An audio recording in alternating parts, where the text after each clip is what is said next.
By way of introduction, my name is Yanko Banda, a professional civil engineer in the transportation space and the current the current CESA YPF national chairperson. Before handing over to Avuyile to take us through the session, let me give you a bit of background in terms of who is CESA and who is the CESA YPF. So CESA is a nonprofit organization that is into the business of consulting engineering.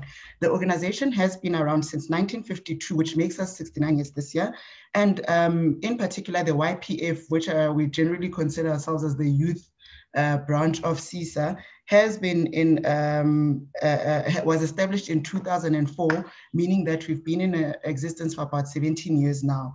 And the YPF was formed as a platform for young professionals to explore growth as well as development opportunities within the consulting engineering space. And since our establishment in 2004, the forum has grown in leaps and bounds over the years. The forum is open to young professionals under the age of 36 years, both in the private and the public sector. And we have branches in all 9 provinces, even though some are more active than others. We do have branches in all 9 provinces. So please feel free to join us and share your ideas and interact with dynamic, like-minded young professionals. All we need to attend most of our events is free. All that is required is your time. And right now, under the conditions that we're in, which is the COVID conditions, it's your data. And just for you to interact with us and share your knowledge or share your inputs or give us inputs in terms of how we can bring you a better service. To join is absolutely free. You can go to www.cesa.co.za/YPF/, and there's options to join whether you belong to a member firm or a non-member firm. As indicated, we are open to young professionals in the engineering and built environment space, both in the private and the public sector. Now, as young professionals, we have visions and missions and objectives which we want to achieve, and these include promoting the engineering and built environment profession, both at tertiary level as well as in the industry, building capacity and knowledge amongst our YPF members, networking and sharing information, as well as creating a platform for engineering practitioners to support each other with various elements such as a professional registration, amongst other things. So that's us in a nutshell. As indicated, feel free to join us and participate with like-minded, dynamic young individuals on www.cesa.co.za/YPF/. Without wasting any more time, I'm handing over to Avuyile, who will give us the purpose of the day and introduce our speaker. Thank you. Thank you very much, Yanko. Yes, so let me just share my screen quickly. There we go. I trust everyone can see that. Yeah, so thank you very much, Yanko, and welcome again to everyone in attendance today. My name is Avuyile Mayekiso, and I will be your host today. Just to give you a brief background about myself, I am a member of the CESA YPF, CESA Young Members, as well as ELISA. I'm currently serving as the chairperson of the CESA YPF Border Branch, which is located in East London. And I'm also the Secretary General of the CESA Young Members Branch in Amatole in East London as well. I currently have a National Diploma in Civil Engineering from the Cape Peninsula University of Technology, as well as an NQF3 qualification in Health and Safety from the Academy of Construction Skills. I'm also currently studying towards a Bachelor's of Technology in Urban Engineering at the Nelson Mandela University in Port Elizabeth, or Gqeberha now. As well as undergoing training in NQF7 in the developing and promoting labor-intensive construction technologies through CETA. I currently have 3 years post-qualification experience in the field of urban engineering, as well as water and sanitation engineering within the Republic of South Africa. Some of my skills and expertise include preliminary and detailed designs, project administration, technical drawings, technical report writing, site inspections, condition assessments, tender documentation and estimating, as well as contract closeout phases, data capturing, and planning and reviews of projects in both the public sector and the private sector. Some of our noticeable projects include the spring protection and water supply in the Mfronto local municipality in the Eastern Cape, Senmu rural water supply also in the Eastern Cape, Nelson Mandela Bay's water services development plan, master planning of Mthatha Junction mixed development project, master planning of the Wild Coast Special Economic Zone, the augmentation of Markman Main Sewer in Port Elizabeth, Florida Heights Integrated Housing Development, Portion 6, also in Port Elizabeth, as well as doing numerous reservoir rehabilitations for all reservoirs in the Nelson Mandela Bay region. Yeah, let's go to the next slide quickly. Apologies for that. Yeah, so what is the purpose of the presentation today or the webinar today? Essentially, the Youth Best Practice webinar series is aimed specifically at closing skills gaps within the engineering industry through empowering our youth. Underlying the reach for the leadership webinars is the philosophy that sharing of unique experiences by senior consulting engineers will result in more informed young professionals who will make more informed choices, either to grow within the firms of their employment or to start their own engineering firms. We've had a couple of previous speakers over the past few years relating to this webinar or this segment of the webinar from major consulting engineering firms within the country. You can see some of their names there, as well as our current president or current CEO, Mr. Chris Campbell. We've also had the current president, Dr. or Mr. Sujen Pillay, as well as past presidents as well. So we've had a number of well-experienced and well-versed specialists and engineers within the firms who are well-known around the country. Just to take you to the event for today, our guest speaker is Dr. Ron Watermeyer. He is the director and founder of Infrastructure Options. He specializes in consulting engineering and infrastructure procurement and delivery management. He has authored many publications, as well as assisting in national and international standards in his area of expertise. He's also a visiting adjunct professor at the School of Construction Economics and Management at the University of Witwatersrand. He's also the chairperson of the ISO's Technical Subcommittee for Construction Procurement, and also a board member of the FEDIC Credentialing Limited. These events wouldn't have been possible without our annual CESA YPF sponsors. We'd like to extend a special thanks to our gold sponsors, Aon, Hatch, SMEC South Africa, and Zetari. We've also have a number of silver sponsors and bronze sponsors, such as Jones & Wagner, Mariswe, Knight Peacehold, and MNA. Without these guys, we wouldn't be able to give you these sort of events. And so we are truly thankful to them.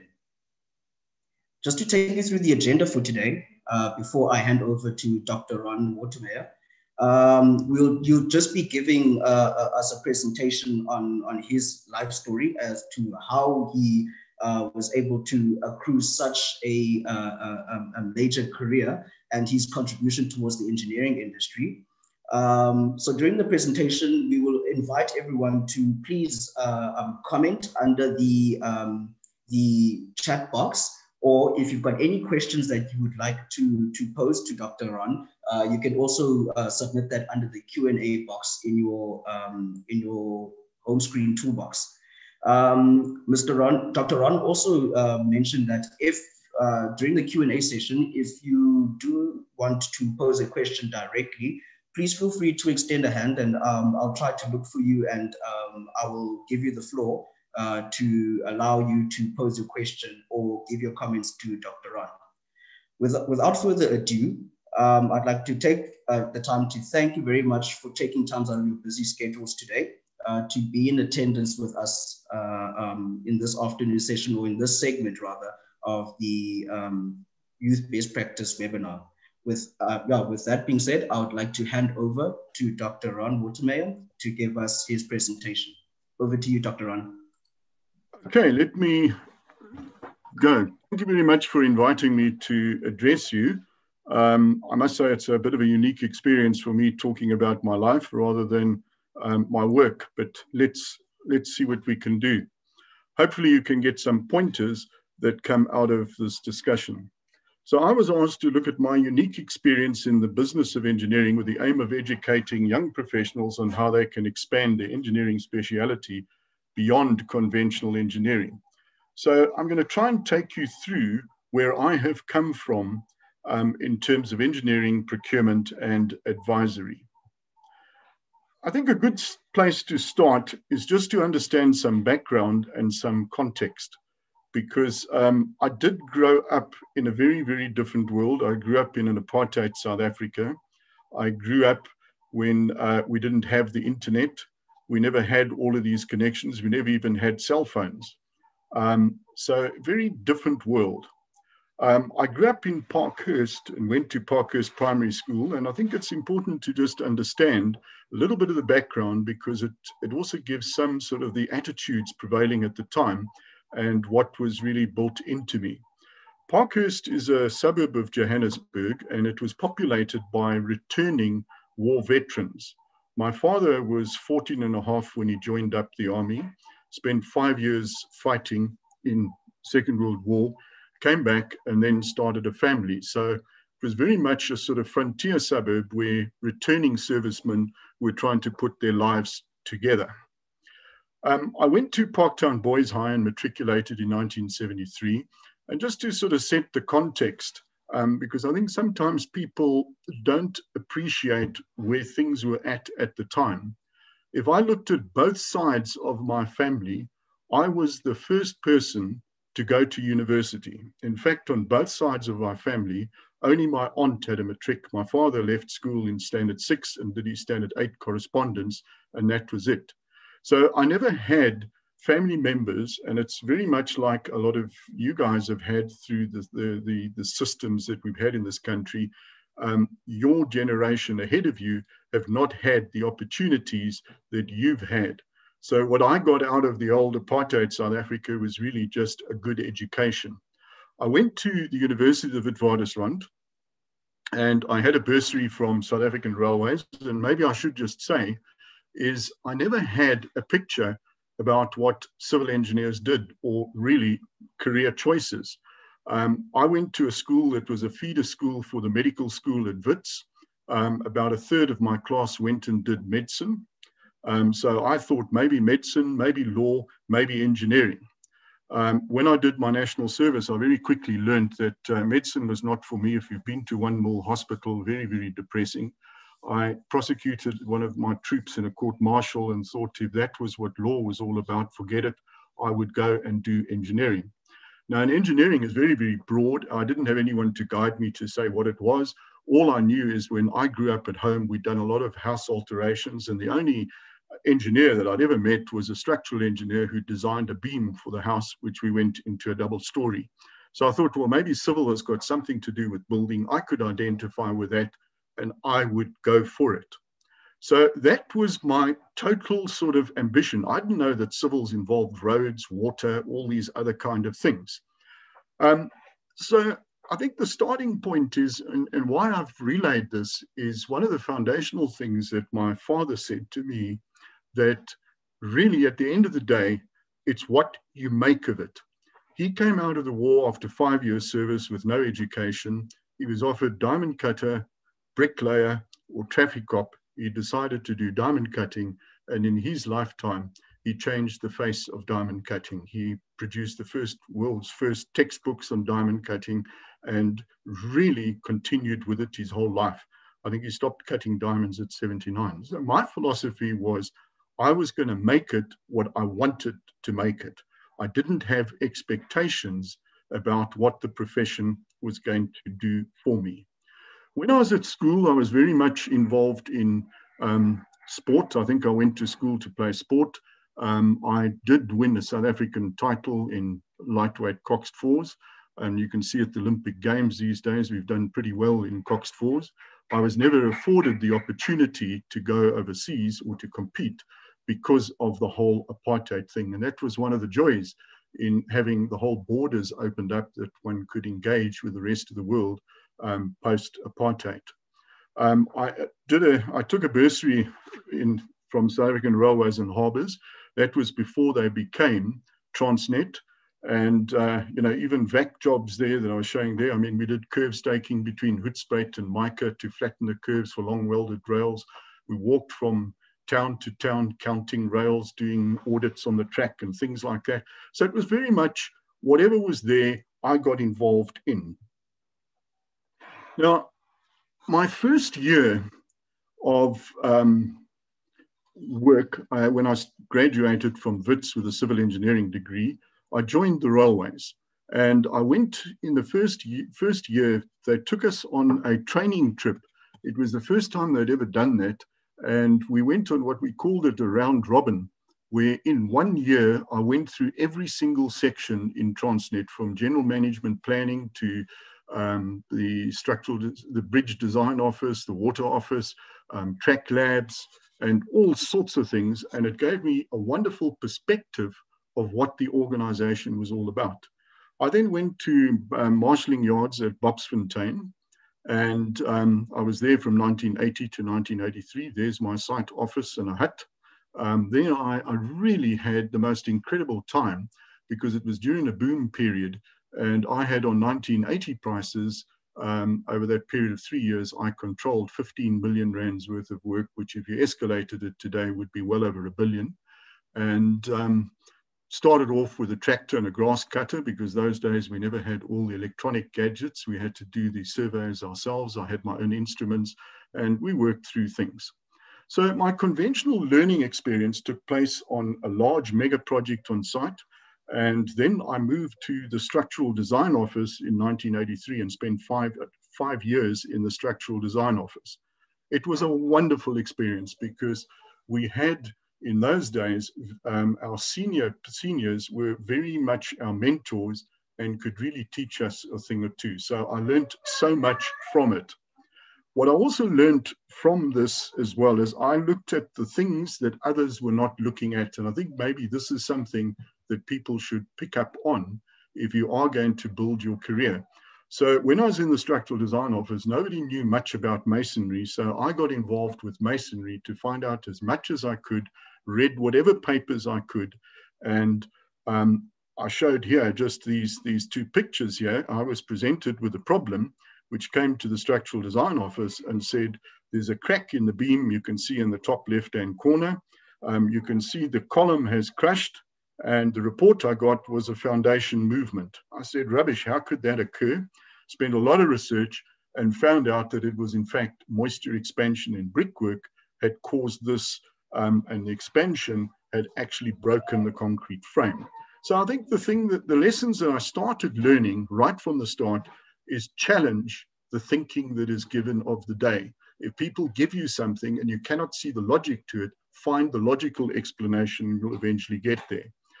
I also just showed a shot of just the school foundations. I got involved with a church school that wanted to build on heaving clays. And I had to, I said, well, look, you know, if you're going to build on heaving clays, it's going to crack. And they said, well, can you fix the problem? We never had money to get structural engineers in to do it. So I said, well, look, I'll research it and do it. And so I worked to find out how the whole thing worked to get a solution that was cost effective. So I think if I looked at my learning experience from my days in Transnet and I had to summarize it, there were some incredible lessons that came out. One of the first, and most of the lessons came out from the people that you worked with, not necessarily the stuff you've read in textbooks. And when I say about the people we work, the whole team. I can remember so clearly when I first started in the railway, sort of my first sort of week, there was a farewell to a chap who'd been in the drawing office his whole life. And they said to him, Cass, can you tell the youngsters what things that you've learned in your lifetime? And he paused and he said, tolerances. And I've often thought about that. If you look at buildings that go up and structures that go up, if you don't allow for tolerance, you cannot get constructability. And so you learn those lessons. The artisans, when I worked at Bobsfontein, I had a foreman, earthworks foreman. I had a plumber, bricklayers, carpenters, and I could give instructions to contractors. They couldn't, but I didn't know what to say. So they had to school me. So it's very much learning from the full professional team is what I learned. When I then left the railways, I joined a firm of consulting engineers, Soderlund and Schutte. It was one of the oldest firms of consultants in South Africa. In fact, I think we were established in 1969. And if my memory is correct, we were the 5th member to join Consulting Engineers South Africa. Those days was called the South African Association of Consulting Engineers. And one of the things that I've had in my life, I've never sort of mapped out my life in saying, I have a career plan. This is how my career is going to work. I have rather been the reactory person, is if an opportunity occurs, jump in wholeheartedly. When I was in the railways, an opportunity occurred to get into the structural design office.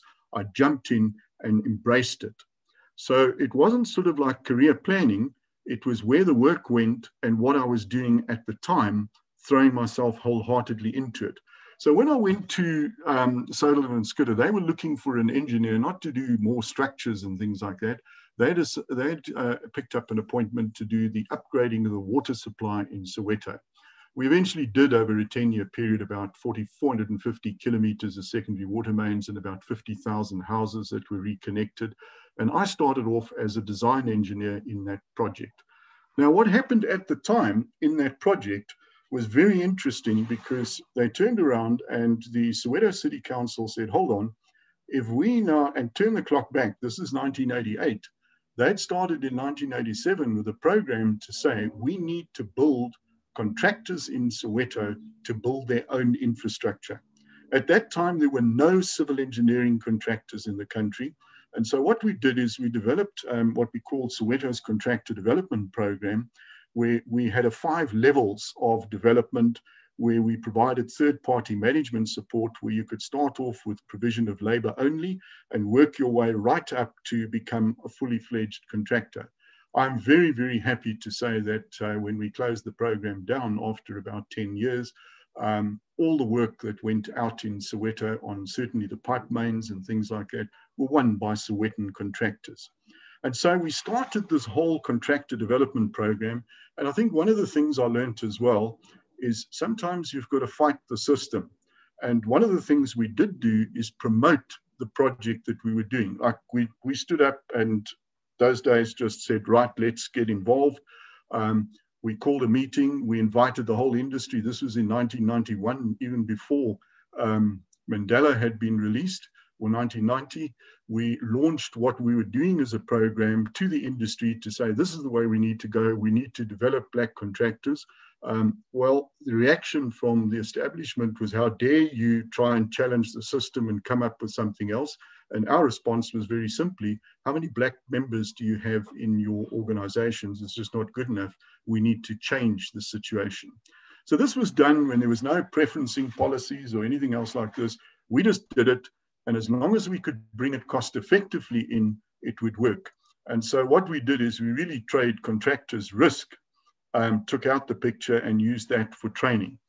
With that, we then, one thing I did learn was to share what you did. Not, some consultants say, this is my proprietary property. We published, we engaged with communities. We spoke to all sorts of people, from squatter camps right through to cabinet ministers, to explain to them what we were doing to try and engage the community. I can remember some of the best conversations I had was in fact with people in squatter camps who understood the issues far better than many of the politicians of the day. Anyway, the long and the short of it is we opened up the program. ILO got involved in it. They were very keen with what we were doing. In 1995, we had an open day. And I then started doing work for the ILO in terms of labor-intensive construction. Now, one of the things that I do want to say to you, that if you are going to take a leadership role, and it's not something that I decided I was going to lead, it was more a question of I exposed others to what my thinking was and thoughts were. And I found it quite incredible. This was in 1995, we had a visit.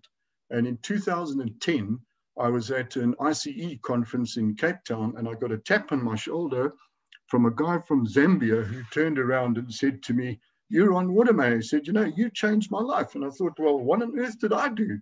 He came in 1995 from Zambia to South Africa, saw the work we were doing, and it caught his imagination. He said to me he'd done a PhD at Imperial College in box girder design, and he was pleased to tell me that in 2009 was the first time that a box girder design had been designed in Zambia, and he had nothing to do with it.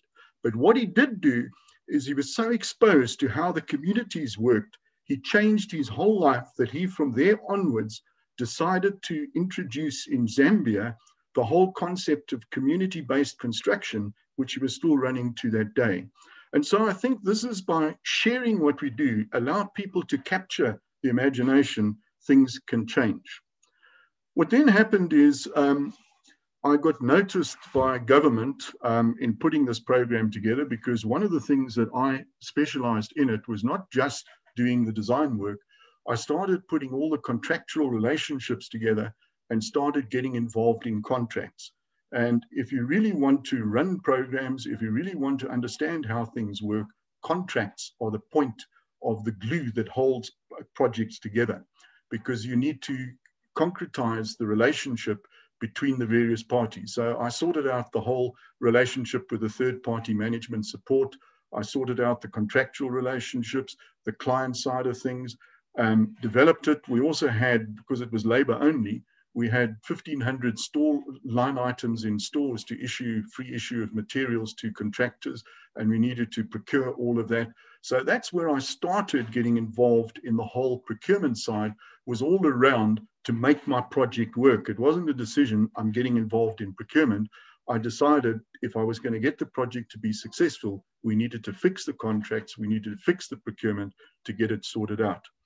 I was then asked to become a member of the Procurement Forum task team. I was regarded as the contract expert, not that I knew too much about contracts at that particular point in time. And we were tasked with developing the 10-point plan, which was the first policy, procurement policy of the new government. And we were given the brief of, we want good governance and we want to use procurement as an instrument of policy. So I went with the Procurement Forum task team. We went to the USA. It was a fantastic experience. I saw Black America and met with some of the leaders, Martin Luther King's son, people that had developed programs, because people don't realize that the Atlanta Olympic Games, which took place in 1995, we were there just before the Games, was the biggest minority business empowerment program in the United States. They in fact had Andrew Young, who was the former mayor of Atlanta, was a co-chairman of the Olympic Games, because he brought in the whole empowerment side of things. ILO got me to go through tours through Africa as part of a three-man commission. I've been to Thailand in explaining what we were doing in terms of getting targeted procurement going. Incredible experiences. So from being not work-wise, never going outside South Africa, to today, I've probably, work has taken to me about the better part of 40 countries or more. What then happened is, with the procurement reform task team, we came up with a whole concept of targeted procurement, and we ran the affirmative procurement policy of the Department of Public Works. And this was quite incredible, because it was like one had to have the confidence in what you were doing and the ability to communicate it to others. So we developed a whole system of having the contract participation goals. I think many of you understand that. We borrowed a lot of it from the United States. They did it as an enforced requirement, like Treasury tried with the setting aside of amounts. We turned it into competition, where it was a constraint to doing the work, and you'd get your preference points in proportion to what goal you were going to provide. So when we did the Malmesbury prison, for example, I had to explain to industry how this whole thing worked. Department was very nervous. They said they were going to set the meeting up in the town hall. I can remember going into the Malmesbury town hall with very anxious departmental officials outside saying, "Ron, we're so glad you're here, because there's trouble inside." I walked inside and it was incredible. There was a band of white contractors on the left-hand side, and on the right-hand side was a band of colored and black contractors. And the two of them, the two parties, were quite angry with each other, with about 12, seats down a whole row down the middle with nobody sitting in them, because it was two segregated societies. I then spoke to them how we were going to use the targeted procurement, that the main contractors would engage them to do the work and would have goals and would be rewarded with work if they did so, and how the whole thing worked. And right at the end, it was quite incredible, because one of the colored contractors shouted at the white contractors and said, "Hey, Gert, you're going to have to employ us now." And the white contractor turned around and said, "Hey, Getipi, you're now going to have to pay your taxes and get formalized." And so after that, we left them with sharing their work credentials. And the bottom line is, the first job we ever did was the design and build Malmesbury Prison using the targeted procurement approach. Our expectation is if we had a 5 or 10% goal, we could sell it to the politicians. We achieved a 30% goal. So what 20 years later, people put 30% down, we were already achieving right from the word go in 1996. Here's just statistics. At the time, we mapped out what the Affirmable Business Enterprise Index, that was black-owned businesses at the time, was running at about 2.5%. We then had a measured increase across the public works. My pilot project was the entire public works budget, and we pushed it from 22% to 32%. So it moved in quite a direction in getting things going. Now, just moving back to some of the more technical side of things, just that we can get an idea of some of the other things, is one of the things I learned from the Soweto days was writing all these documents. I developed writing skills. I was never a great student at languages when I was at school. I was the maths and science and that type of stuff. But it was starting to communicate and to document, and I found that that was an incredible skill to learn. In today's world, very few people can write and communicate. So it was not only just making presentations, it was starting to write things. And so from my days in the structural design office, where I researched the foundations for how to deal with clays and collapsing sands and things like that, I got involved with the institution activities. I was with the Joint Structural Division, and we were looking ahead with the new South Africa coming along. And in those days, I was working for the National Housing Forum, and they were talking of building 300,000 houses per annum. And if we didn't deal with the foundations, we'd be rebuilding 300,000 houses per annum.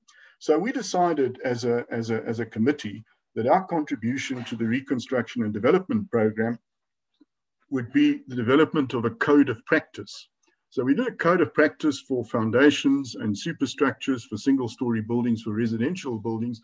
And we thought, man, if we went to government and we went all around to SABS and we went to all these organizations and we said to them, would you sponsor us?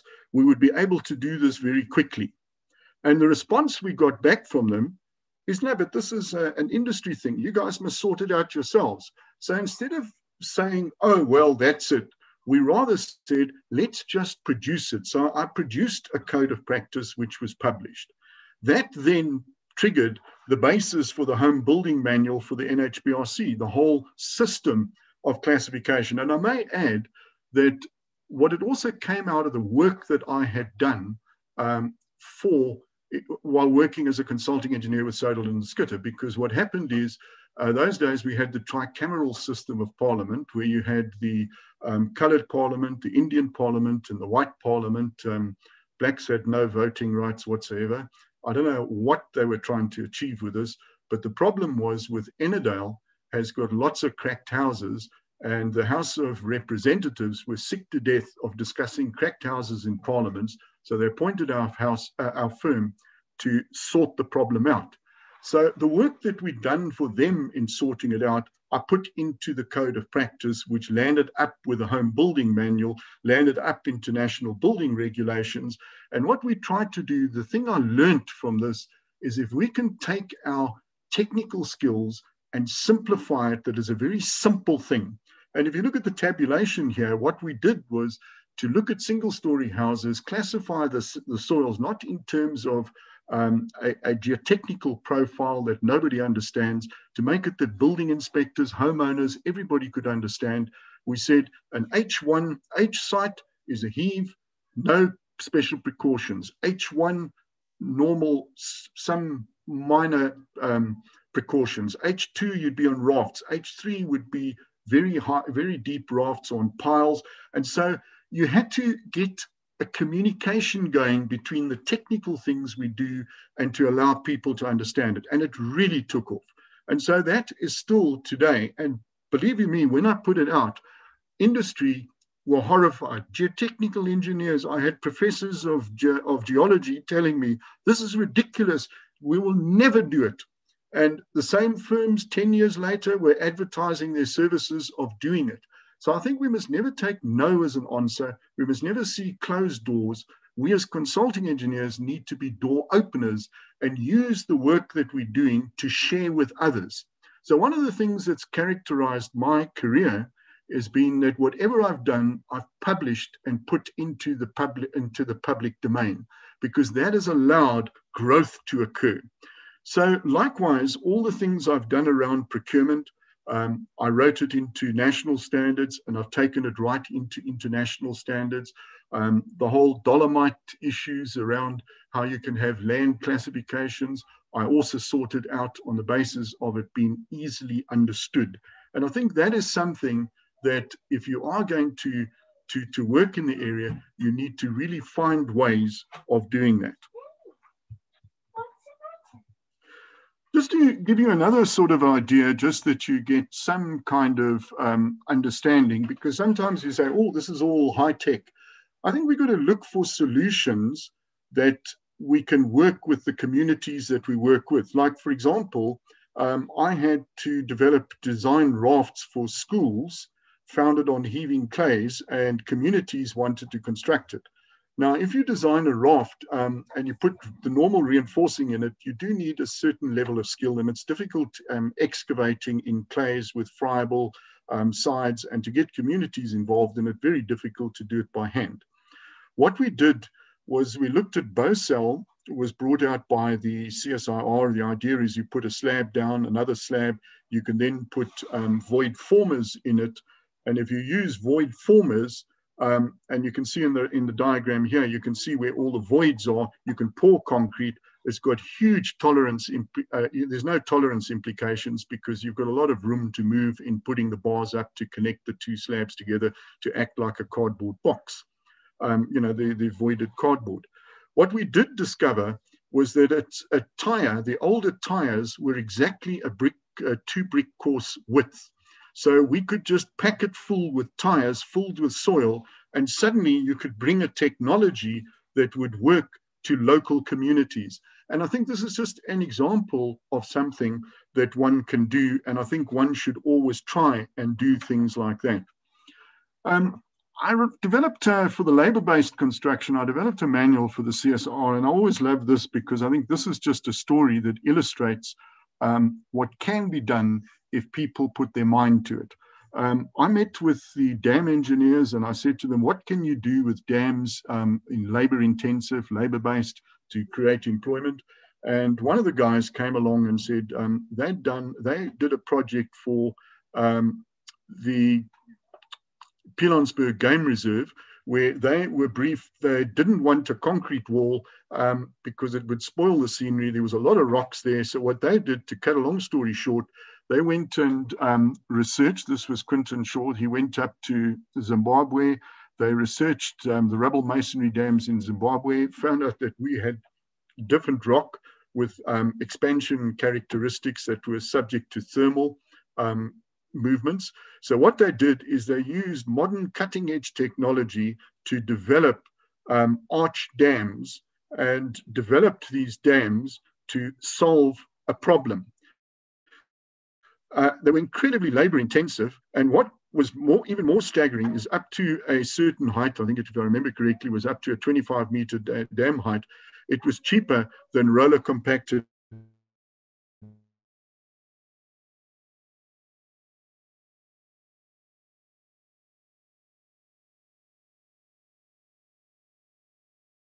system with design in Afghanistan. So I sent Quinton up to Afghanistan and said, just let us know what the outcomes are. Apparently there were only 2 dams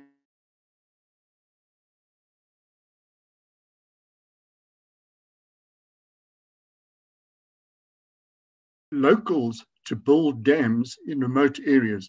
What's more, we even set up a school to teach people at universities how to design these dams. And so the point I'm trying to make here is if we start sharing experiences, we can find the right and appropriate solutions in different circumstances. Now, when I worked with Soderlund and Schutte, there were a couple of things that came along that were difficult, because in the business environment, if you think about the changing South Africa and the changing profile with clients, what happened is you lost your client base, you had to regenerate, and times were tough, and we went through retrenchments. There were 2 retrenchment periods that we went through, and just after in the second one, a friend of mine had met with an Australian business coach, and he asked 3 questions. He said to me, if you want to be successful, you can only answer the affirmative to one of these questions. Are you an entrepreneur? Are you a manager? Do you enjoy doing the job? Which one? We realized we were a smallish firm. We had a staff originally about 25. We cut back to about 10, 15, and then we cut back right to the bone. And we all realized we're not entrepreneurs.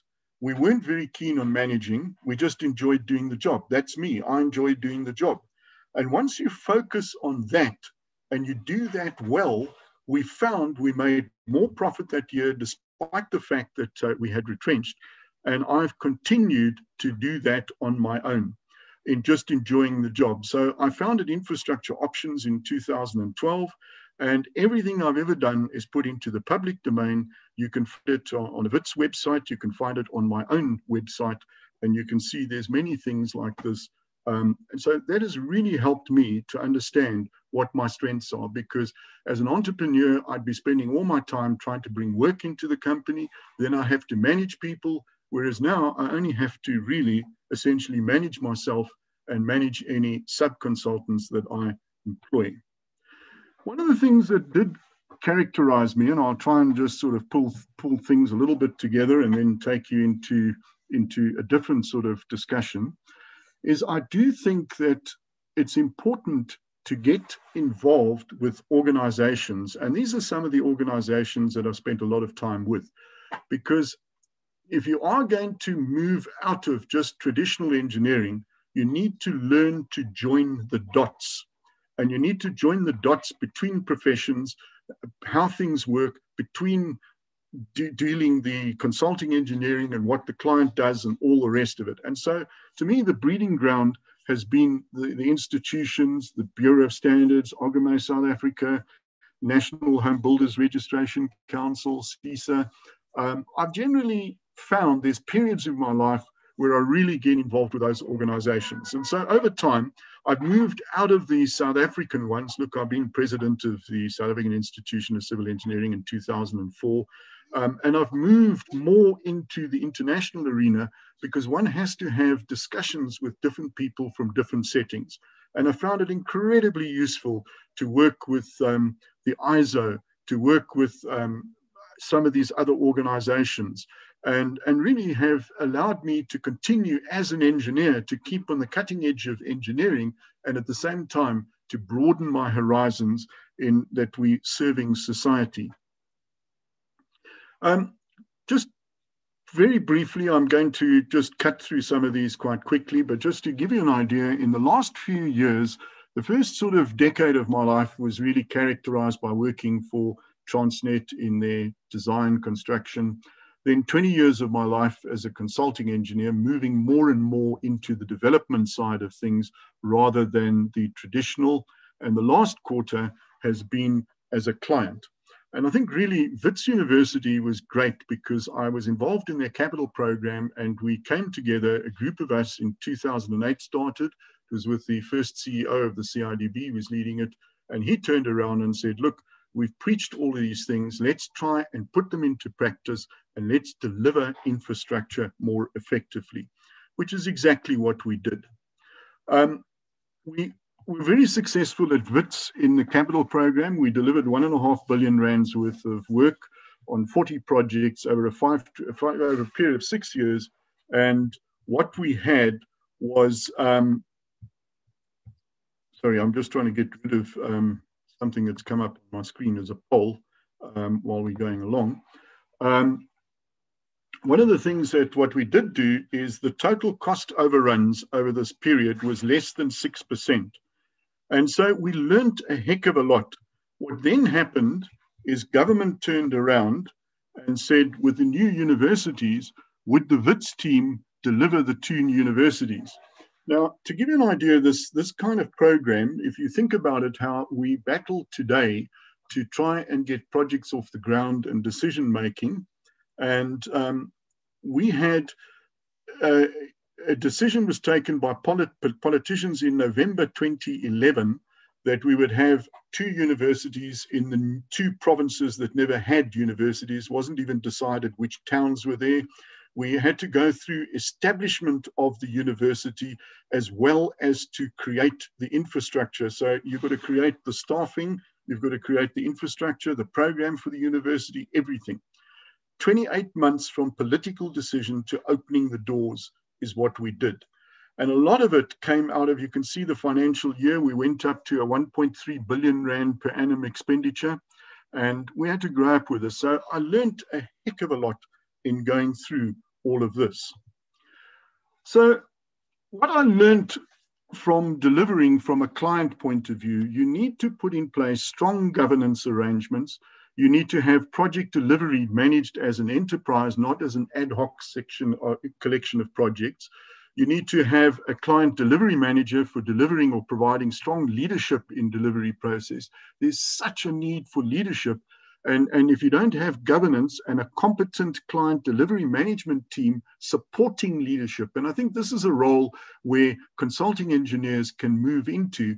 If they're not delivering the product, they can assist the client in making the necessary decisions. I'm not saying it's the same company does both. I think that would be a conflict of interest. You can choose which side. Are you supporting the client or are you delivering?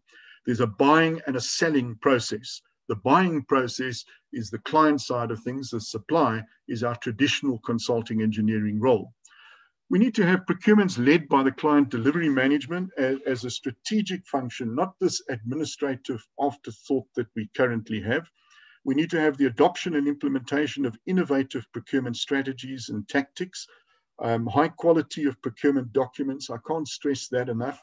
And I think that is an area that is so underplayed in this country and is so important, because that is the rules of the game of how a project is going to be delivered. And to me, that was why I got involved in procurement, was to set up the rules, to set up projects for success.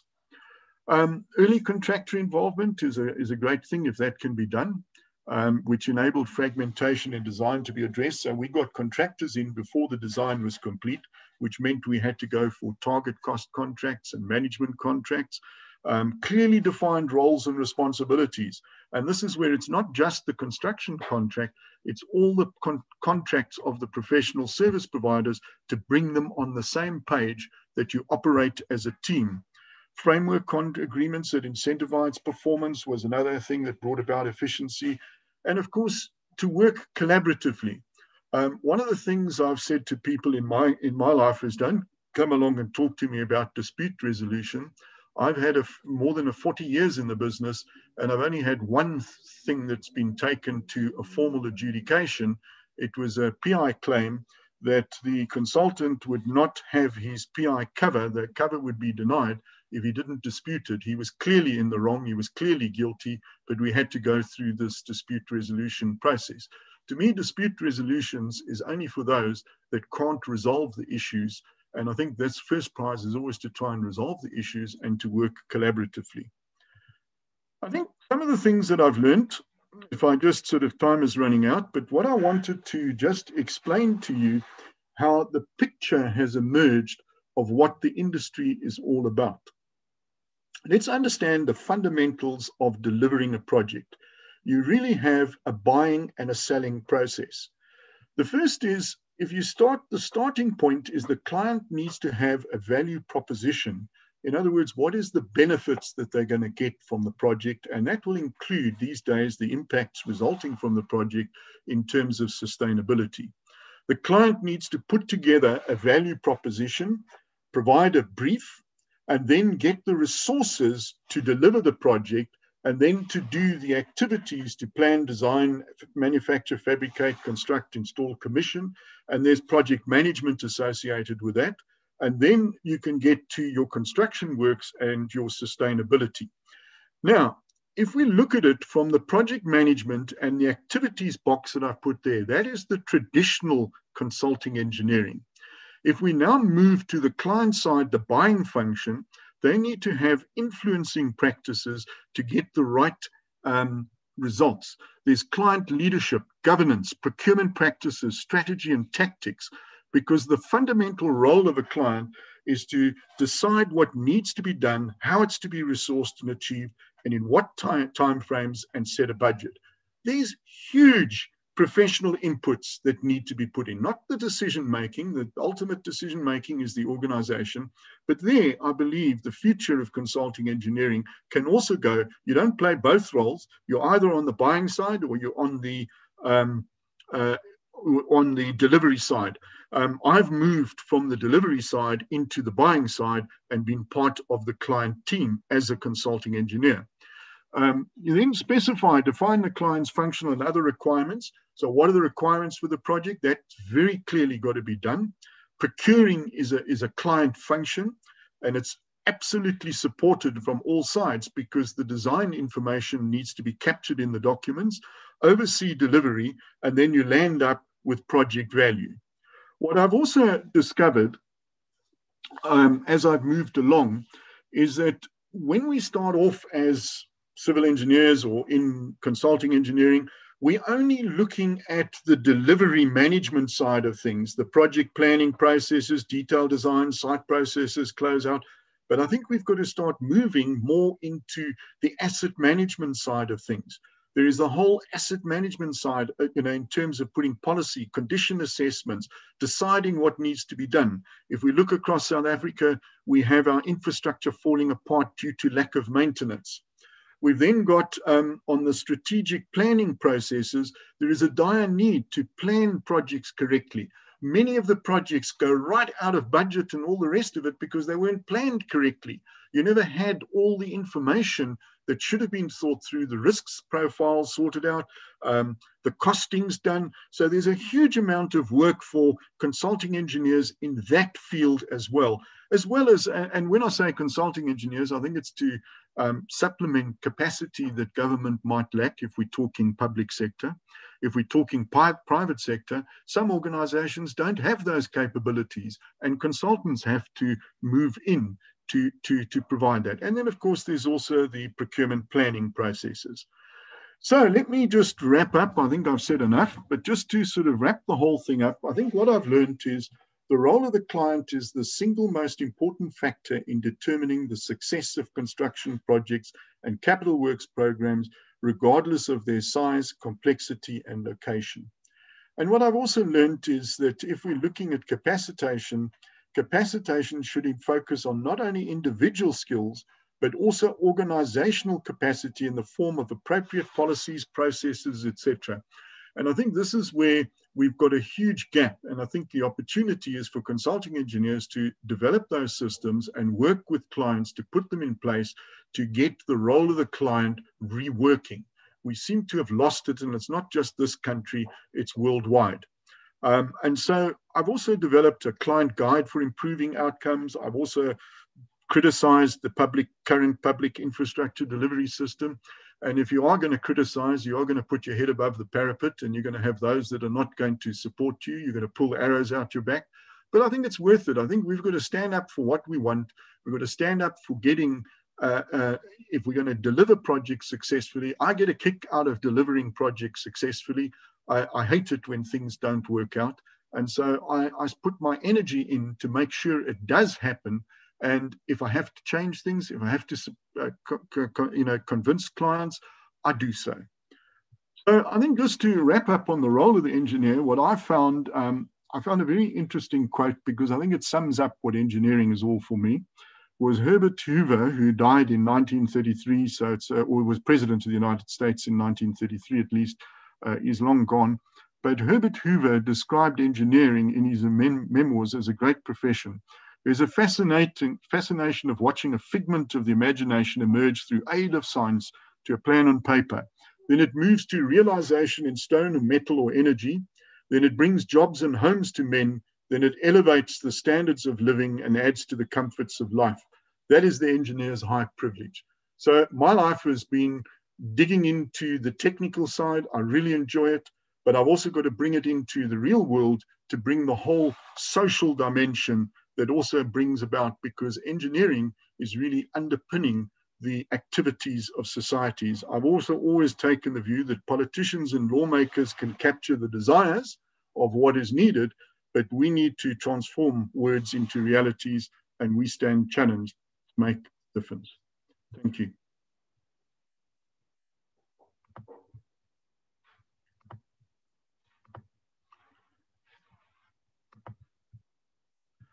Okay, I'll open up the chat box. I haven't been able to, I can't multitask with chats and talk at the same time. No, that's no problem, Dr. Ron. I can assist you with that. Okay, I've got that open now. Okay, no, perfect. Mr. Tiens Judeo, I hope I pronounced that correctly. My apologies if I haven't. He said, "Thank you very much for the great. Thanks for the great inspiration." And his question is, what advice do you have for someone who's serious about developing their structural design skills? Because good projects are hard to come by lately, and he's spending a lot of time self-studying. Do you possibly have any recommendations on resources and methods to develop structural design skills on your own? Absolutely. I think, you see, one of the things is you've got to link yourself into communities of people. I joined the institution of civil engineers, and I mean, my whole life has been that. I was in, like you youngsters or, the youth. When I started in 1979, my first year of work was the year that the South African Institution of Civil Engineers decided that on every committee they would have from 1980 onwards a graduate representative, because at that stage engineers were seen, youngsters were seen but not heard. And I was onto the various committees and things like that. And what I enjoyed with it was the interaction with people. Now, there's different platforms and different ways of doing it. Like if you're interested in structural engineering, there is the Institution of Structural Engineers, which has run an examination for structural engineering since 1921. But the point I want to make is there's different levels of engagement. The Institute of Structural Engineers have, you can get in touch with ISTRUCT-SA.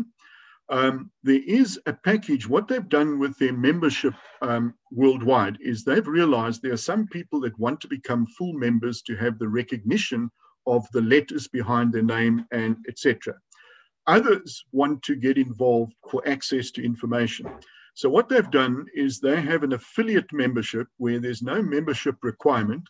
You pay really a subscription, which would be a magazine type subscription. I think it's like R1,000 a year. And you have access to publications, you have access to so much information that you can connect yourself to the community. Whether you become a member or not, you have access to information. So there would be a very good starting point. One could also join either the CESA Structural Division or the ISTRUCT-SA has a grouping as well. And you can start engaging with your peers. Because if you start those conversations, if you start with the meetings and the interactions, that's the starting point.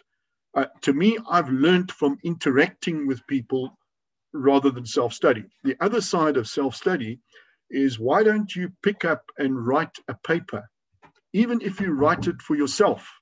I mean, I've written probably the better part of 100 papers. All of them have been to educate myself.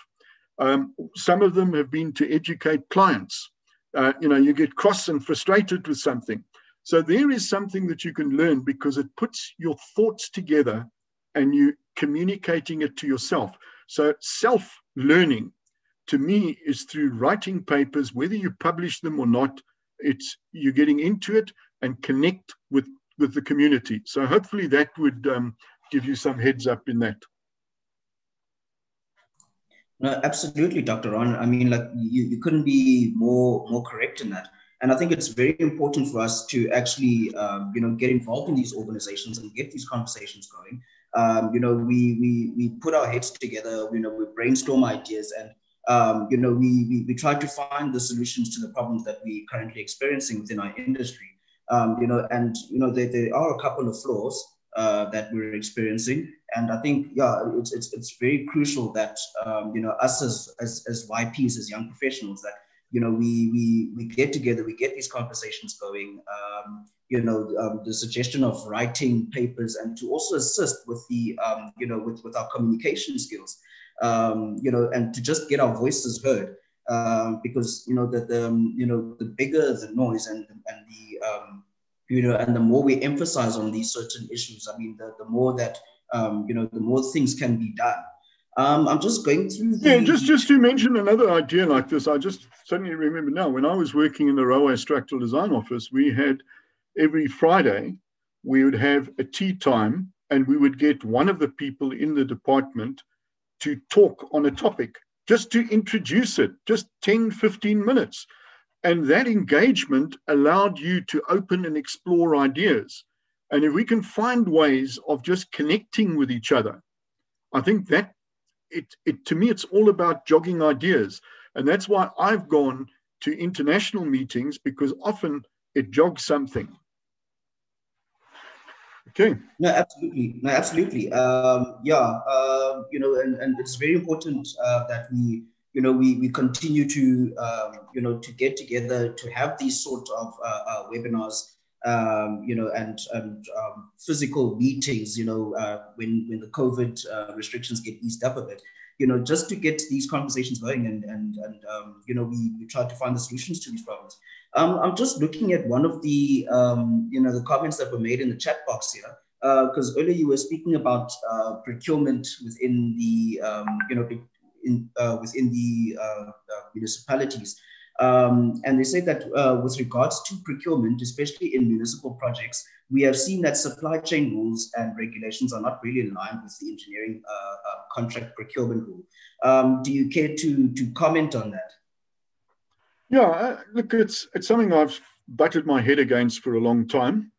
And let's go to the root cause of the problem. And I think that this is somewhere where there are opportunities arising. Let me just talk around it. If you've done...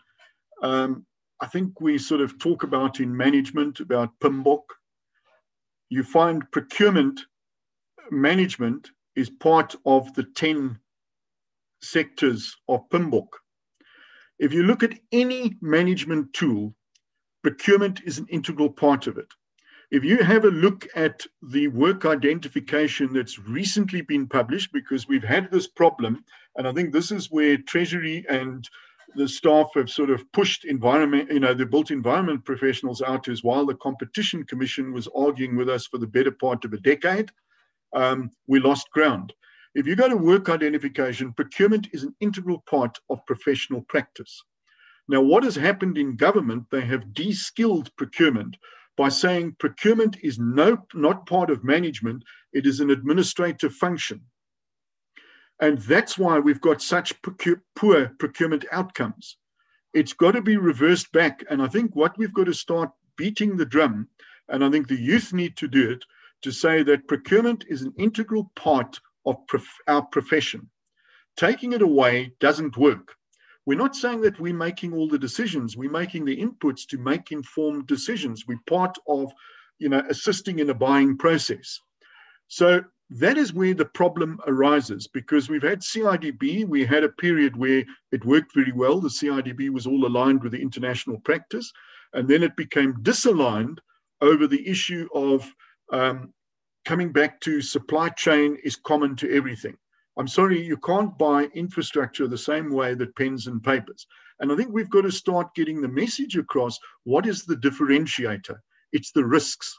The risks differentiate us from pens and paper.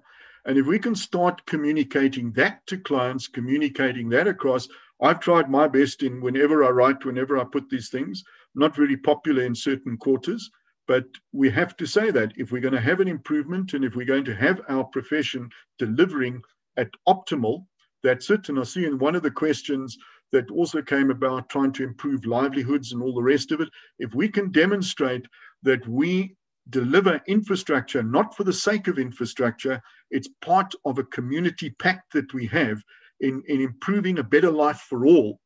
I think we've got to demonstrate it and move forward. So it's one of those things that's just problematic at the moment, but I think it will eventually get resolved because we're just not spending at the moment and we're not getting the procurement outcomes we need. And when you retrospect, it's all about that it's been taken away from our profession and we need to stake the claim back in the ground. We've lost it.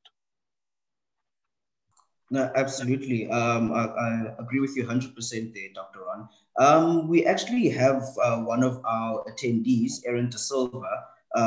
She wants to ask you a question. So I'll just give the floor to Erin so that she may pose a question or comment, and then we can discuss further. Thank you, Erin. Thanks, Abuyile. Dr. Ron, I have a question just in terms of what you were speaking about when, you know, it's imperative that we understand what the communities are facing and all of that. And, you know, in my 3 or so years of work, I've often found that when it comes to like township establishment and stuff like that, is that civil engineers just tend to design straight from what the town planning layout looks like without even questioning, you know, is this going to, say, create a local economy, you know, is this the correct place and stuff like that. And I understand that we obviously have a specific jurisdiction of services that we can provide, but surely that's on us as well to really interrogate it to see, are we designing the correct things for the people, just in terms of like locality and all of that. Do you possibly have a, you know, that, I don't know, interrogate that a bit?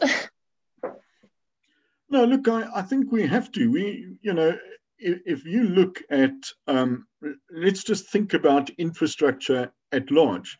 Why do we have infrastructure? Infrastructure is to support community activity, whether it be where you sleep, where you eat, where you work, bringing produce to the market, whatever. So it's a support function. And I think that we've got to start raising the voice about what else we can do. Because remember I showed you the slide about you can deliver a project, but what about the legacy? What about the impacts? And you see, I think the frustration you've got is that the decision-making around those things are made by clients. We need to find ways, and this is why I say I think the consulting fraternity has got to start moving and migrating into assisting with the buying function, that advising clients right up front what is possible and what is not possible. And I think sometimes we've got to do our research, we've got to have demonstration projects. I mean, it's like one of the things like, you know, you say about lobbying. I mean, why is it that we don't share our good experiences? Why don't we ever have short case studies that are, you know, of good ideas that we've got? I mean, if you look around, all the good ideas that people have done, like in recent years, I've been working, capacitating, universities in delivering infrastructure. And I can tell you, every visit I go on to universities, there is a wonderful case study that could be written up and shared with others to attract things. I mean, like putting in some of these old stairwells, putting in lifts for disability people, you know, people with disability. It improves the quality of life. We've got to find ways of communicating with each other and demonstrating that it worked. Like the example I showed of those dams, we wrote it up in a document of case studies of what happened in South Africa, and it created a whole industry somewhere else because we're sharing stories. We don't share stories. We sort of, engineers tend to be the backroom boys. You know, there was a sort of like Gilbert little cartoon strip that sort of showed that portrayed engineers as people with social ineptitudes because we don't engage. We say this is a technical thing. We've got to move the boundaries and say that we are part of a whole process of contributing to the whole environment. So I think it's different avenues, because I understand the frustration, because you get a job of work and this is the work that you're going to do. I had a job of work to design pipes in Soweto, but we re-engineered everything to get the right materials that we didn't need those days. You know, plumbing, threading machines, we got rid of the galvanized iron, we swapped to plastic. We did a lot of research around the bedding materials that could be used. So if you research all of these issues to satisfy your client, you can do it and get the legacy. That's what we've got to move to. We've got to say, what is the legacy of our projects, not just the infrastructure.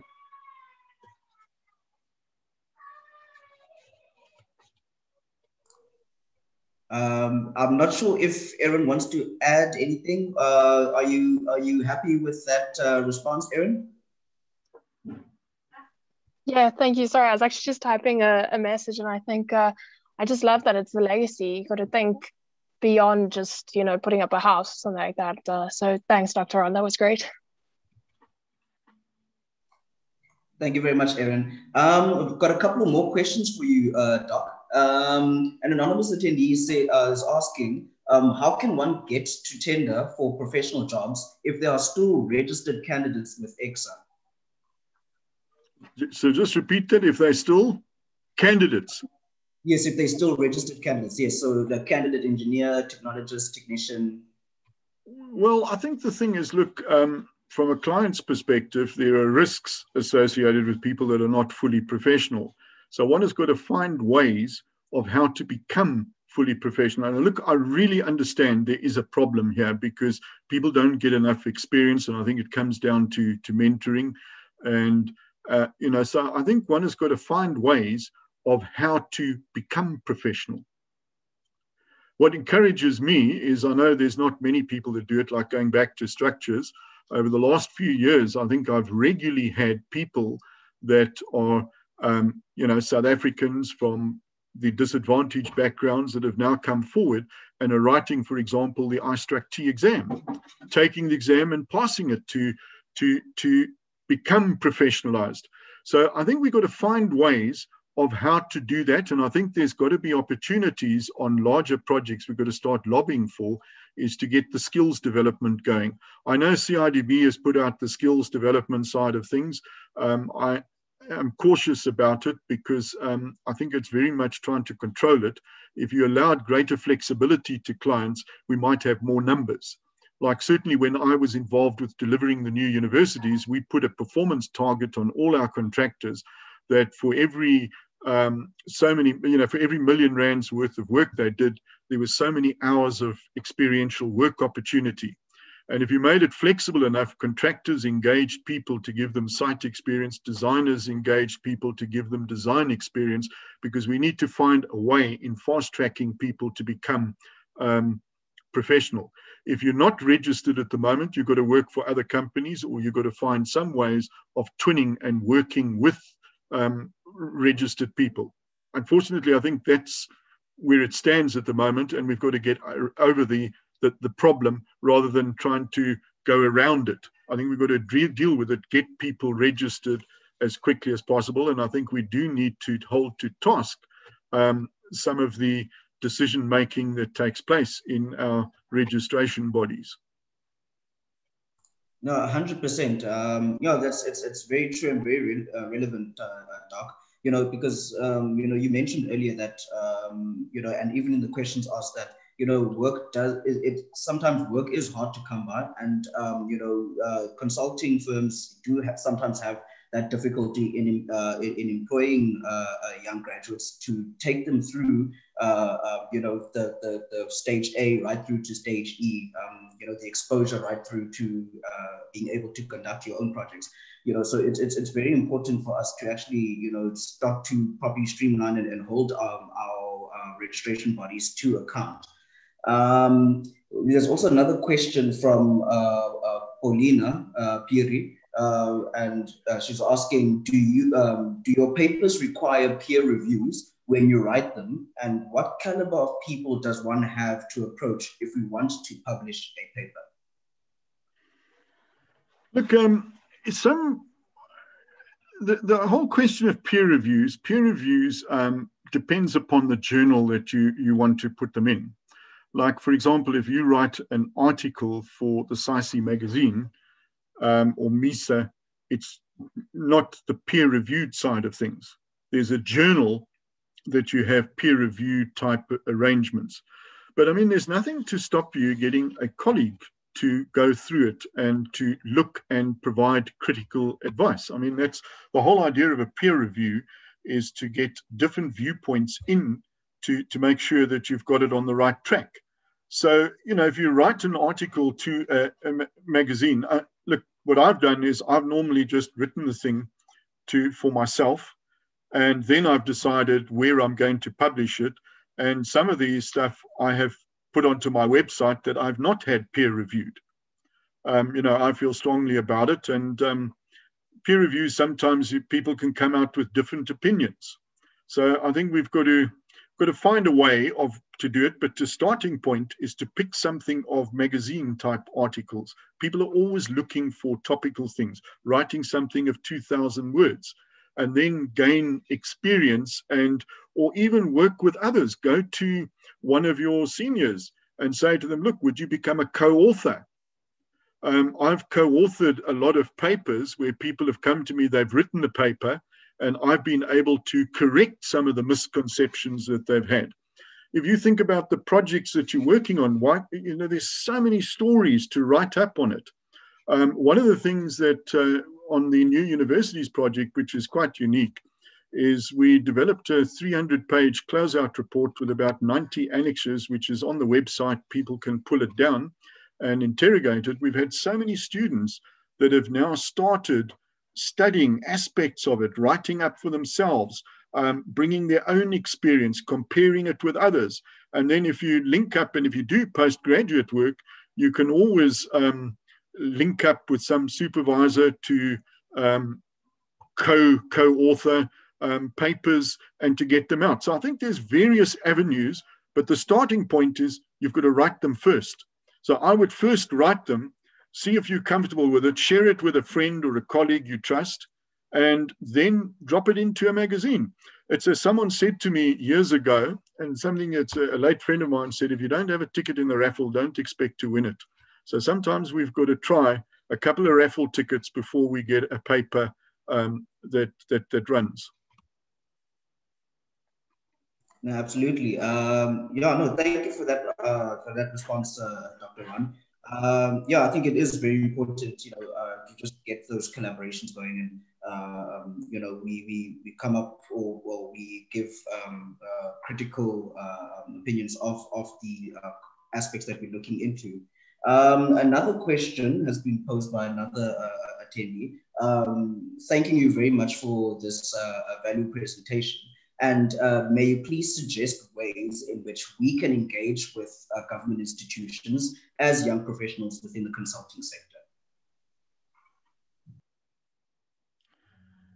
Yeah, I think the starting point is one has got to look. You've got CESA is a voice; it's one voice, but I think you've got to get many voices to flow. And I think that part of it is I think you've got to start engaging with the statutory bodies, the councils. Because remember, from a government point of view, one of the weaknesses I'm just talking from looking from the inside out, is that CESA is viewed as an industry association, whereas the statutory bodies have a link back to government. And I think one has got to lobby it. I think there's also power in writing to even politicians. Now, I know many of them will not look at it, but I've had recently, I was called in where someone wrote to one of the previous politicians who actually picked it up and started engaging with it. So I think the voices have got to be heard, and there's many avenues to it. Knocking on doors and trying to get a high-level meeting with a minister or things like that is not necessarily going to fly. But I think you've got to start putting thought pieces together. You've got to start creating a voice, because otherwise you're back to seen but not heard. And I think that's where the voices have got to come. So sure, conferences, if you start challenging, if you start getting words out there, things do turn around eventually. But there's no shortcuts. What I've learned in my life, there's some things that you're going to bash your head on for years and years and years and suddenly come through. I think it's as a colleague of mine who, I won't mention names, but I mean, has held very, very senior positions in government, and is an engineer, has a PhD in engineering. He will say to you that you've got to be prepared that when a politician asks the question, we have the answer. And I think so often we're wanting to go to the politician to get the politician to give us the answer, whereas if we have the solution and we have got a groundswell around it, when the question is asked and the right timing is there, then one moves in. So I think it's around being prepared and having the discussions, and I think taking up with our council some of the frustrations that the youth are experiencing. Universities are another area where you can take it up. And I think that we've also got to start getting the deans. If I start looking at some of the universities, I mean, like if I take you said you at Nelson Mandela at the moment. Yes, Nelson Mandela, I'm doing some work for the universities, for that university around infrastructure. And if you have a look at their mission and vision of what the council is all about, it's all about linked to communities, serving communities. So we've got to start that academic discourse as well. People that I think of like Eunice Ballum from Sol, he was Vice Chancellor of Sol Plaatje University. He is in fact a civil engineer himself. It's getting the voices through in academia, different avenues to bring in. They can come with a different viewpoint. One thing I've learned about academia, but from one of my colleagues, you know, he's always said to me, he said, Ron, you must never be scared of academic freedom. Academics can say the most outrageous things because that's academic freedom. They're expected to do it. And so sometimes I think you need to lobby your universities, your deans to get discussions going, because you never know, they have a different reach to what we have, and the academic freedom allows them to do that. So those are just some of the avenues that I would think about. Yes, 100%. You know, I completely agree with that as well. You know, I know one of the things that you know we're looking at in the Border Kai region is to collaborate with you know with Walter Sisulu University, since they are the dominant university that offer engineering within the East London region, and to engage with them and to sit in on the advisory committees. Because I think it is very important for us to also share, you know, our you know, to share our thoughts with them in terms of, you know, creating a more inclusive and, you know, an up-to-date sort of education experience within the, you know, within the, for lack of a better word, within the communities or the region that we are in. Yeah, so I mean, I completely understand what you're saying in terms of that, you know, just to get involved as much as possible. And, you know, for those who have strong interest within, you know, certain avenues or certain spheres of the engineering industry, to also try and get involved and to just create those liaisons and those networks, you know, for a stronger collaboration, you know, within our respective regions. I'm just going through the chat box here as well before we wrap up. I'm seeing here that there was actually a question within the chat box. What advice can you give to a young engineer who starts their career within a government department or SOE, where they are not necessarily exposed to the engineering practice in terms of design and construction experience? Some of them end up struggling to register or obtain engineering experience. So what sort of you know, advice would you give to someone like that? It's a difficult one, because there's so many different permutations on it, depending upon where you are. But the thing is, what I learned in my time in government, and look, it was a long time ago, is people were not going to tell you what to do, but they didn't tell you what you couldn't do. So I always followed what you just did things. So there were periods in my life where I got totally sidelined. And what I then did is use that time to up my skills in understanding issues. Like, for example, I remember a period of time where I got put onto special duties and had to look after redundant staff and things like that, which had nothing to do with, where I wanted to be with engineering, and used that time to find out some of the queries I had. Like when I was on a construction site, we had we put in a 400 diameter clay sewer pipe, and it split down the middle. In other words, it failed. So I then wrote a whole document on the design of buried pipelines. So I expanded my knowledge in gaps, in using the time while I was biding my time with other things, in trying to find ways of improving my design knowledge or construction knowledge. Unfortunately, I think the problem is that the work is scarce, but I think we've also got to try and get government to move more into its buying function.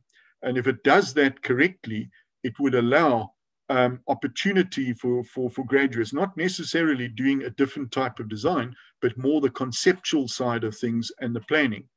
And I think we've also got to take on the engineering councils or understand what they mean, because I think sometimes it's too simplistic that you need design and you need site experience. Whereas what is design? Design has a whole wide range of things, ranging from conceptual to detailed design. And I think one needs to look very, very carefully at some of the rules that they've got as the youth, and challenge them on how to open things, that professions don't become an old boys club of certain people that have ticked certain boxes or admitted. We've got to be far more flexible in it. Like one of the things in South Africa I do note is that we are pretty rigid. Like I've always had the problem is if you're a technologist trying to get to a professional engineer, there's no bridges, there's no routes. Whereas if you go to the UK, for example, all you have to do is demonstrate a difference, that you've made up the research capabilities, not necessarily taking the same degrees. As long as you can, so we need to have more flexibility in the system. The same thing is like the Institution of Structural Engineers allows you a route of an academic to become a chartered engineer, because they don't have the opportunity to do the designs. They're teaching. So I think we need to also start looking at the rules, finding out where the problem areas are, and going to the councils and saying, what are the alternatives to achieve the same end outcome? Because at the end of the day, registration is about you reaching a point where you can work independently. And I think we must stick to that. And if you have a look at exactly, I haven't looked at there for a number of years now, and otherwise I've forgotten. I'm getting old now, I can't remember all these things. But I certainly would go through what their assessment criteria are and interpret it successfully. Just to give you an idea, many years ago, when I got registered, and I know it was a different era, there weren't many guidelines. And I was then, as I said to you, I got seconded to the Education and Training Committee in CESA as the young graduate. So I turned around to all these guys sitting around the table who were pontificating how we should get registered. I said, well, can you give me the guidance? So they said to me, well, why don't you write it? So I wrote a document of what a variety of function is, did some research on it, took it back to them. They accepted it, and it made so much clarity. They published the article, and graduates could then start understanding it. So why not take on a project of you interpreting the rules that they've set to suit your situation and argue with them where adjustments need to be made? I think most people will accept things but don't know what the problem is. So articulate your problem, find a solution, and see if you can push it through. Absolutely. Thank you for that, Dr. Ron. Yeah, no, it's very important to take that into consideration. And you see, I don't think we should. I think if we're in a profession, we need to shape our profession. We mustn't just say this is the way it's always been done. I think that's where maybe my career has been characterized, is I haven't just accepted everything that you can't change. Anything can be changed as long as we can give a rationale for it, that there's a rationale and a logic to it. So if that is the end outcome they want, is there an alternative way in the current structure of government that we can get registered? Because remember, if work identification is taken to the extreme, you shouldn't, and we've got areas in the work identification that are reserved for professionals. Government must abide by its rules. Look, this is a new game changer. It only came in 2019, 2020. You know, we must think about it and start saying, now, if that's the case, Mr. Public Service Commission, how are we going to deal with this? Does it mean to say you cannot get registered if you're in government, but you now have to employ people that are registered? Can we go to the Registration Council and find a different way to sort it out? Yes, no, absolutely. And I mean, like, there's even, I see from the chat box that people are also agreeing with this. You know, we need to be more proactive as professionals within our industry. You know, just to you know, to streamline the processes and to allow for the flexibility, like you mentioned earlier. Because I mean, you know, I know definitely some of the challenges, you know, because we all come from various backgrounds. It's not necessarily you know, within your finances to be able to go to universities such as Wits and the UCs, etc. You know, so you can only now opt for the UOTs. So you know, you do move up to the UOTs, and then you end up working for consulting firms. But then over the years, you gain that you know, you gain that experience of conducting work as that of an engineer. So I mean, like, if you, like you mentioned earlier with the UK institutes, where, you know, where you are able to demonstrate, you know, your capability of actually being a PR eng, and not necessarily just a PR, and not just a PR tech eng. You know, I think we definitely. Yeah, well, you see now, if you just take a point like this, I think sometimes what engineers don't do is read the legislation. I do read the legislation. Go and read the EXA Act. The EXA Act says there will be recognition of prior learning. How does it work out in practice? I mean, my daughter is a career academic at Wits, and she has applied and argued for students. She's got people that have been admitted to master's programs without a degree because the prior learning they've had have built up that educational gap to allow them to come in. Now, why can't we have that in our profession, that if you've achieved it through a different route? You see, we too much, you come through this door, you come through this door, we set up an administrative system, you tick the boxes and you're in there. But if you can demonstrate that you can achieve the outcome, and that's where I really enjoy, in some respects, the iStruct exam, is write the exam, prove your outcome. You with me? Not rather than, you know, have you ticked this? Have you done this? What about this? I think we've got to find ways of doing proper assessments and hold people to account, to say to EXA, now, we've got recognition of prior learning. How does it work for a technician to become a technologist and a technologist to a professional engineer? What is the route? What is the criteria? Can we get it going? Because I've come across in this country, we've got people that are PR tech engineers, that are lecturers at universities with PhDs and are well qualified, well respected in the communities, but there's a block. You know, we've had responses in the past. I'm a little bit out of date, so don't quote me on it now, but I mean, a couple of years ago, it was, you haven't done fourth year hydraulics. So therefore we can't, until you do fourth year hydraulics, we can't change you. And as a contemporary of mine, a structural engineer, said that's the one subject he's never used in his working life. So what the hell has that got to do with being a professional engineer?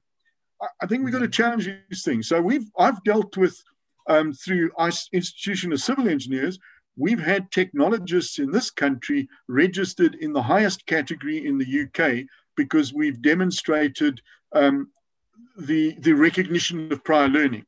So I think challenge these things and challenge the status quo.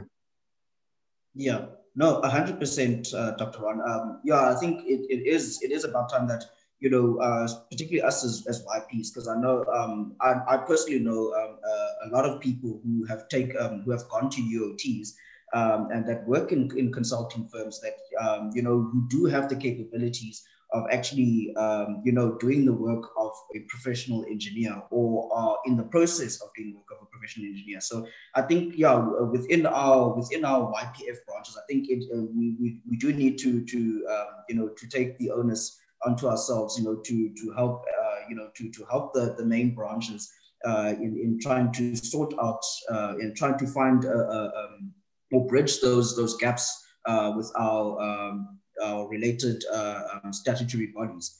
What I do want to say just on that topic is, don't get the idea that there's a hierarchy and a pinnacle between technologist and professional engineer. Because I think the one is going on a practical route, the other is going on a theoretical route to arrive at a similar point. I rather subscribe to something I came across years ago that Duke's University did, is there's two types of engineers. One is a dynamic that can work and join the dots between professions, between disciplines and all the rest of it. And most work as transactional. So whether you're coming through the technologist or the PRN route, you're both operating at a transactional level. So I think you've got to just be careful in why you want to have the shift from the one to the other. It's not a hierarchy, but I know a lot of people don't view it like that. I've always argued that there's two routes to arrive at the same point. If you want to move a level higher and operate out of transactional, which is a very small fraction of engineers, and it doesn't necessarily mean to say that if you PRN with a degree in the right university, that you're going to operate dynamically. It's education-based does count, but it's not a guarantee. So I see it very differently in terms of the team, but I do believe strongly there should be crossover points that should be built in. Yeah, absolutely. So basically, what you're saying is that within your work teams, you should just find the right balance between your engineers, your technologists, and your technicians. And it's not like you said now because of certain hierarchies. No, it's not a hierarchy. It's a functional thing. Yeah, no, absolutely. I think we also need to, because I think some of us have actually been, exposed with that sort of perception that there is some sort of hierarchical structure. But I think in the way that you're putting it now, I think we need to take that into consideration that, no, it's not necessarily about hierarchies. It's more about, the actual work that you do, and where you fit in within your work teams. And why also, you want it. Exactly. So you need to be in it, not necessarily just for that, is it the suffix at the end, the PRN, PR tech end. It's not necessarily about that, but it's actually about what you can actually contribute towards your work team in order for your work team or your company rather, to be a success at what it does. So absolutely, 100%, Dr. Ron. Earlier, you might have noticed that we did a poll regarding regarding the what is it that you do within the industry, and we see that the results came in, and overwhelmingly, people, a whopping 71% said they enjoy doing their jobs. While there's an equal split there between an engineer and a manager. Besides the actual the titles associated within your work teams, etc. How valuable is it for someone to actually enjoy what they are doing in order for them to get to the pinnacles that they aim for within their work teams or throughout their career? Well, you see, it comes down to what I learned from my father right in the beginning, when I said that the job is what you make of it. Life is what we make of it. Your profession is what you make of it. Now, it's quite interesting that 71% enjoy the job. And so therefore, the focus of those should be in upskilling and deepening their understanding and broadening the horizon. Those are the people that should get engaged in institutions, in debate, in getting together and things like that.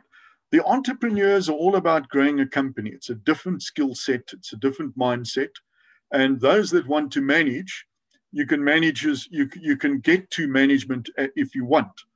But I think you've got to focus on what you're doing. If you're trying to run, coming back to like a business, if you're trying to be the entrepreneur and you're trying to be the manager and you're trying to do the job, something is going to bust.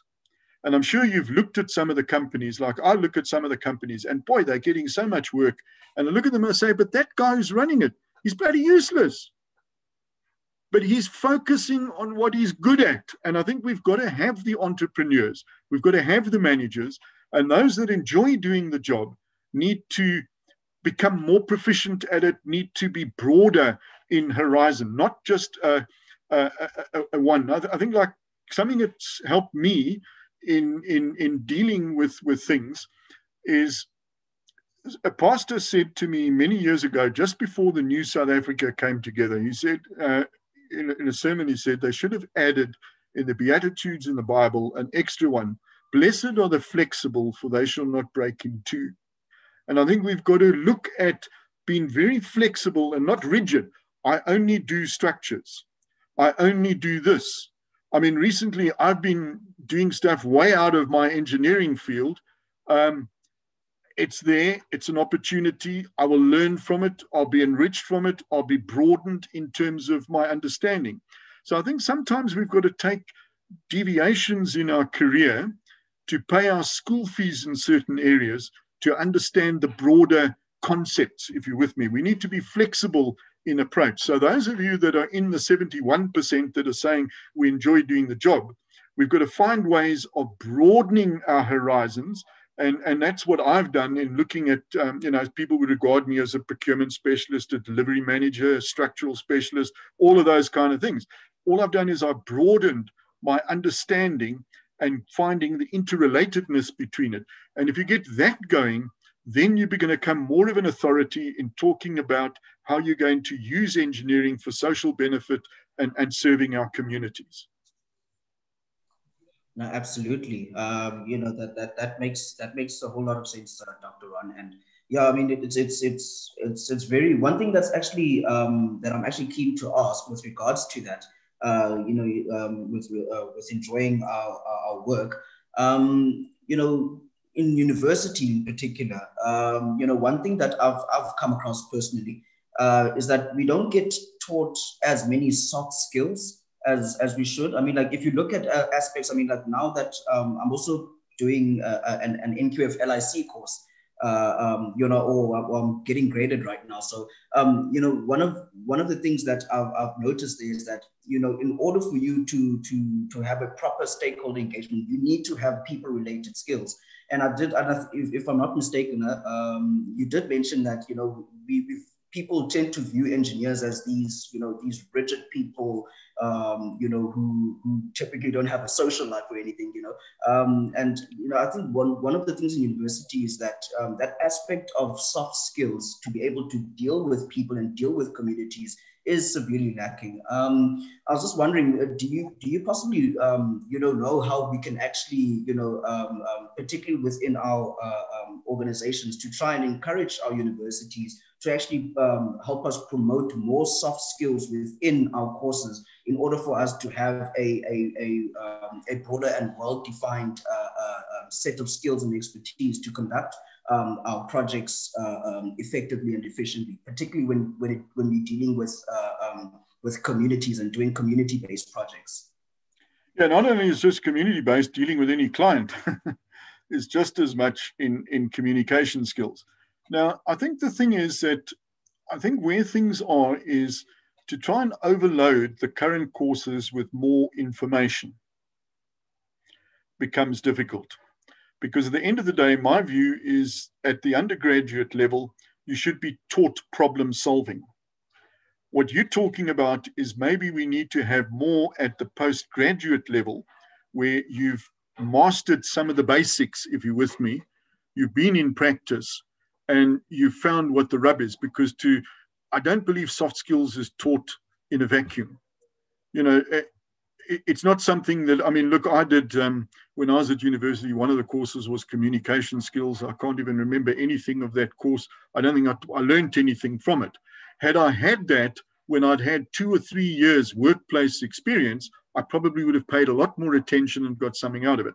So maybe we need to have graduated, when I say postgraduate, not necessarily degrees, but diplomas with a broader base, because what needs to happen is we need to get people outside the engineering discipline to teach people those kind of soft skills. And so I think there's broader side of things. So I think what is going to happen in the future is, I think a lot of, even like at the moment, if you think of yourself as becoming a consulting engineer, were you taught anything about consulting engineer business at university? No, there's no place for it in the curriculum. Even like procurement, all of these other things, you might have had a smattering of it, but not much, because the idea is you'd learn it in practice. But once you'd learned in practice, if you then had some postgraduate type arrangement, however it is done, that's when it should take place. And because you've got some experience to it. Because I'm a firm believer that if you're going to work, for example, in collaborative ways to manage risks, we need to be able to communicate better. We need soft skills, and it's something we need to work on.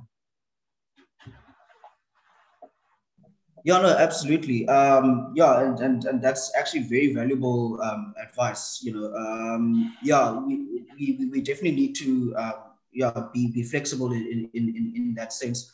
You know, and I think that taking that approach of post post qualification, or you're doing your postgrad, I think we definitely need to try and be flexible in terms of trying to fit in you know, those software related skills. I'm also just going through the comments here. I see one thing here. One thing that I have noticed is people don't know how broad engineering is. If they feel like they're not supervising work or designing, they feel like they are not engineers. Do you care to comment on that? Well, I think you ought to say, what is an engineer? To me, an engineer is a problem solver. If you look at, you know, I remember years ago, I did work for the Botswana government, and they required in the team, we were doing standard bidding documents for the Botswana government. They wanted in the team a lawyer. And we managed to get from a partner, we partnered with a firm in Gaborone, and they had a lawyer, very, very well qualified, highly qualified woman who was basically there because her husband was there. And so she was well qualified for the job.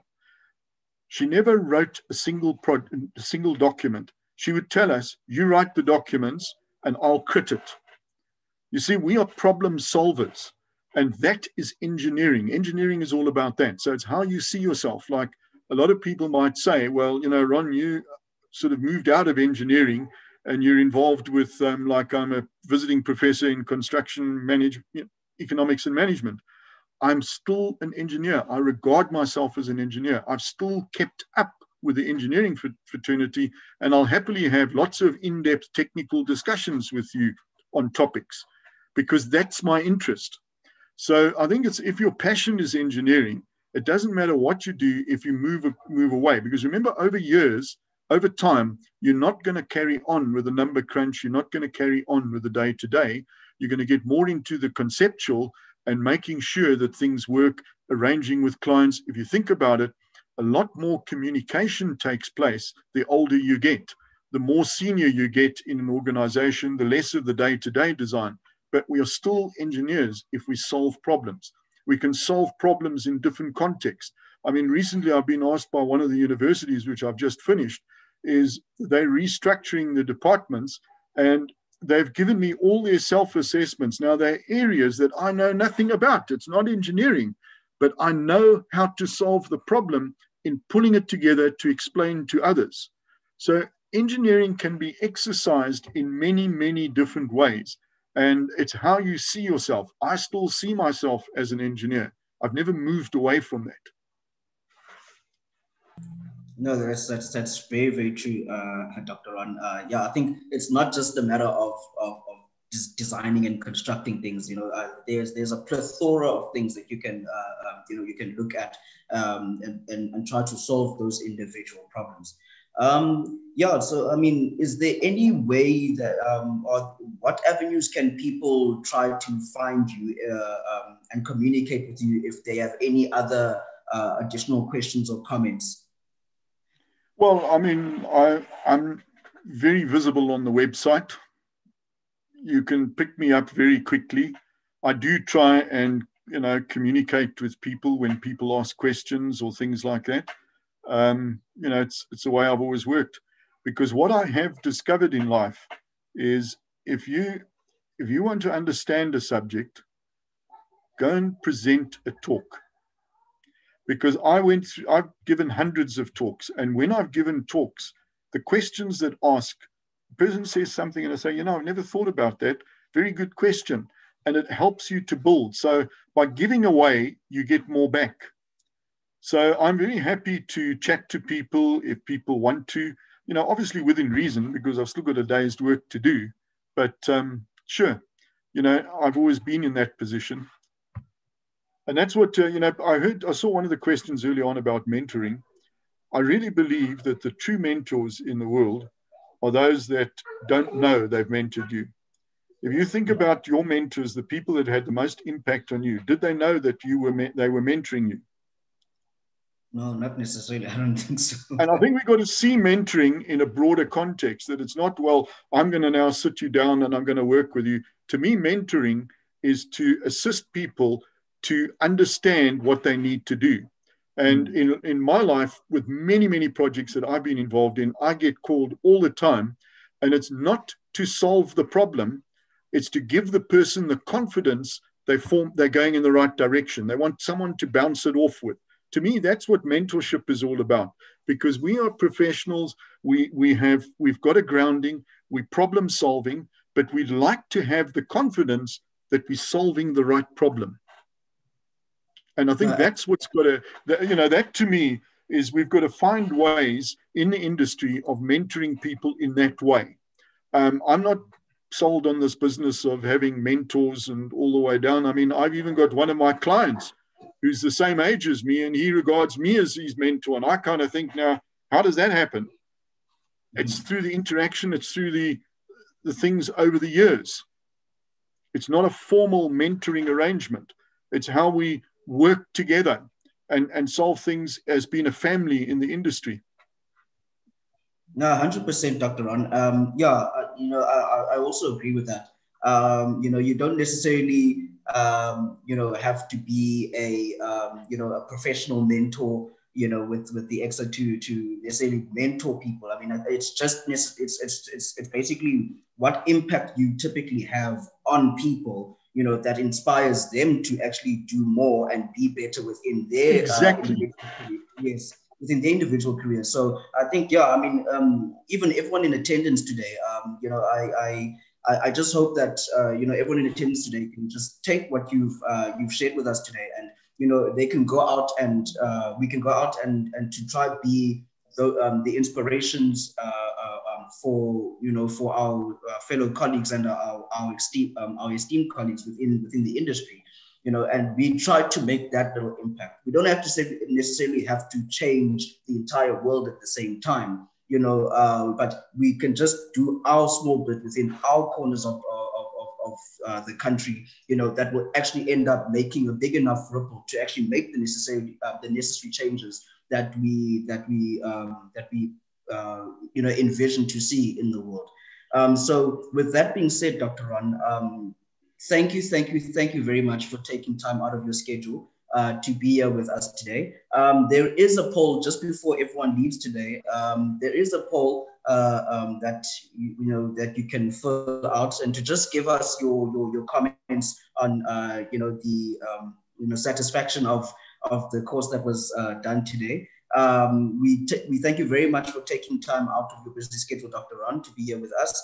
Your words today have been incredibly invaluable, and I'm sure that the people will take it to heart and be the necessary impacts that within their workspaces and within their regions So we thank you very much for that. I also just want to say that I think you've been an excellent host in teasing things out. So well done. Thank you very much, sir. I really, really appreciate that. With that being said, I'm just trying to gather my words quickly before we head off. Sorry about that. I want to take the time to thank everyone in attendance today. I hope that you have taken Dr. Ron's words into consideration and that you will apply it in within your careers. And with that being said, I wish everyone a great end to the day. I wish everyone a very happy Youth Day for some of us who are within that banner. And to just try and remember, the sacrifices and the contributions that, the class of 76 did for us to help us get to the stages that we are at today. And that we continue to take that banner and to continue prospering and making South Africa a really great and inclusive country. So with that being said, I wish everyone everything of the best, and good luck, and thank you very much for attending.